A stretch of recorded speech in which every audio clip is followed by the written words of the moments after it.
closing comments here. So Martin O'Brien, he's very kindly joining us today. He's actually the founder and the executive director of Social Change Initiative, which really was, I suppose, the driving force in bringing us all together and organising this conference. So we're very glad to have him here to give the closing comments.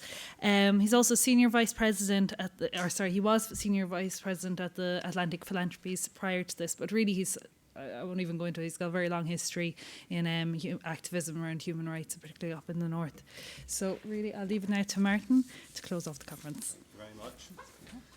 Thanks very much. I suppose I'd first of all like to start by congratulating this group for its tenacity in sticking it out to the very end. I won't keep you too much longer, but Social Change Initiative is a relatively new international organisation based in Belfast, and at its core really is an effort to improve the effectiveness of activism for social change. And we've identified 4 areas where we have a particular focus: peace building, equality and human rights, migration, and tools and tactics for change. And one of the ways in which we try to do that is by bringing people together. And this is an example of the kind of work which we do. We have a particular interest in doing that in Ireland, north and south. And I was struck by the comments that I think it was John made, that he maybe knew a bit more about disability activism in Eastern Europe than he does about what was happening in the north. I think that was what he said. And the purpose of, part of our motivation for doing this was really to begin to tackle that, because particularly on this issue where you have people in Northern Ireland who've actually been using the UN Convention and people here in the south who are beginning to try to come to terms with it, it seemed to us that this was a perfect example to begin to try to nurture more north-south dialogue. So we're delighted that so many people came along today. We didn't anticipate that there would be such a level of interest. We're sorry that not everybody who wanted to come was able to come. The event has been filmed today, and we will be trying to capture some of the key elements of that and making those available so that hopefully a lot of other people who weren't here will be able to access some of the information that was shared today. I think there are copies of the presentations and things available in formats. All that kind of stuff is available and will be shared. Obviously, I want to thank all of the speakers who came, particularly the international speakers, but also the local speakers. I think you'll agree we had a really great and very rich set of people who came. This was a collaboration. It started, interestingly, the first conversation which we had about this conference was with Martin Naughton.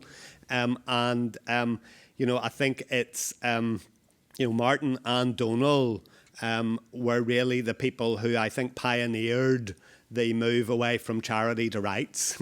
And I think it's very fitting that, we started the event by acknowledging them and that we remember them here at the end.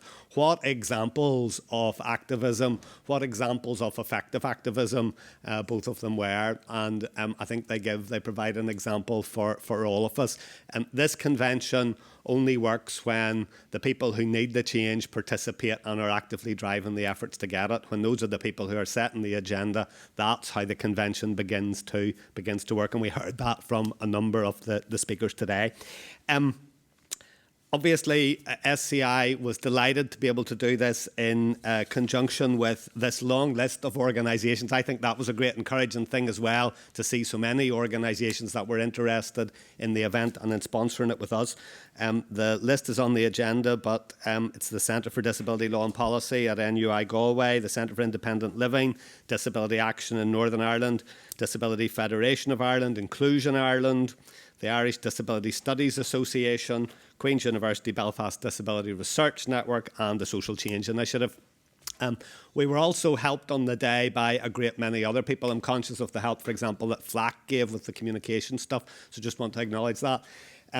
would like to thank, I mean, I hesitate to do this because there's so many people involved in making this happen. There's obviously been a lot of technological support, the people who are working on the sound, the document text people, and the signers who must be ready to drop at this point.